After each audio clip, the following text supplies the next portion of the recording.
Here are the Ka'u News Briefs for Wednesday, August 22nd, 2012.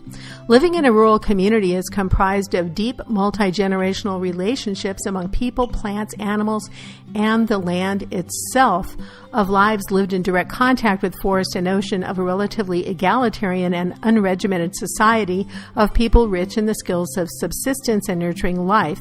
This is the view of Michelle Galimba, described by She Grows Food as a scholar, writer, rancher mom, and a valuable voice for food system recovery here in Hawaii. Galimba is also a member of the State Board of Agriculture. This month, SheGrowsFood.com features an essay by Galimba describing Ka'u as one of the more remote, sparsely populated areas in Hawaii. Her writing tells of the long, difficult, and ongoing transition from the plantation that shut down in 1996 to the economy of today.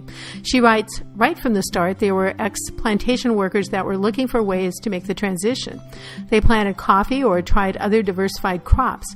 They started ranches on land that had once been used for sugarcane. The macadamia nut orchards have continued right through, although they have weathered some really difficult times with low prices for macadamias. Notes Galimba, the Ka'u coffee farmers really struggled too. There probably wouldn't be Ka'u coffee industry without the help of Senator Daniel Inouye's Rural Economic Transition Assistance Hawaii grant program. However, says Galimba, even with that help getting started, there was not much of a market for Ka'u coffee. Even though their coffee was always very good, it had no identity. It wasn't Kona, but it cost as much as Kona to produce. And the farmers were having a lot of trouble selling their coffee, she writes. She writes that over the last 5 years or so, there has been an ongoing effort to brand Ka'u coffee, mostly using guerrilla marketing techniques, since the farmers don't have money for an expensive traditional marketing campaign. They entered their coffee in international cupping contests. They started a Ka'u Coffee Festival. They got help in getting media attention for their accomplishments. The state and county of Hawaii have helped out with marketing grants, and they have gotten the support of the community behind them and their product. Now they are getting much better prices for their coffee and have no trouble selling it. They worked together to do this as an industry. It wasn't easy, there were a lot of bumps along the way, but slowly they have built a brand for their coffee and viable businesses for themselves, she writes. Branding, which is a form of communication, has been very important in bringing local beef to local markets as well. The Kuahiwi Ranch has created a brand to tell its story, and there are several other local beef brands that are helping to transform the industry toward a more locally supported, diversified business model, writes Galimba. She says it really goes against the grain of most people in agriculture to be promoting oneself rather shamelessly, but it's what we need to do. We need to communicate what it is that we do so that the public can see the value in our products and how they differ from products that are imported. This is how we can create vibrant agricultural business and strengthen our rural community, she writes. Galimba talks about attitudes toward small farms and small towns. She writes, the story about rural communities and the work that goes on here generally is cast as backwards, boring, low class, poor, demeaning, repressive, unsophisticated, and comical. That's a story that we've lived with for as long as I can remember, writes Galimba. She writes that it's very difficult for young people to feel good about working in agriculture or to stick around in a rural community when they get negative feedback continually from the culture at large. On the other hand, she writes, in the last few years, there are good things starting to happen in rural communities around the state because of an ongoing cultural shift, which is manifested, among other things, in consumer demand for local food. The market for locally grown produce and meats has been and continues to be key toward building a more diversified, resilient agriculture in Hawaii. It is really an exciting time to be in agriculture, although it's still a difficult, risky way to make a living. At least there is more social support. There is a story being told that is supportive of agriculture and rural communities, she writes. See more from Galimba's essay, including comments on Ka'u's agricultural labor issues and Ka'u's environment and the web of life at SheGrowsFood.com. Pahala Community Senior Garden is doing well, according to seniors who held a luncheon at Pahala Senior Center on Monday to thank those who give a helping hand. Auntie Kaiwi Perkins, a resident of senior housing, spearheaded the recent revival of the garden, along with Bobby Barba, Feli and Don Villegas, Carol Javar, Mary Peralta, and Clarita and Cesar Rentagrado. Also helping out from the community have been Kiyoki Kahomoku and some of his music students, Les Iverson, and the Olson Trust, which provided equipment, fertilizer, mulch, and compost.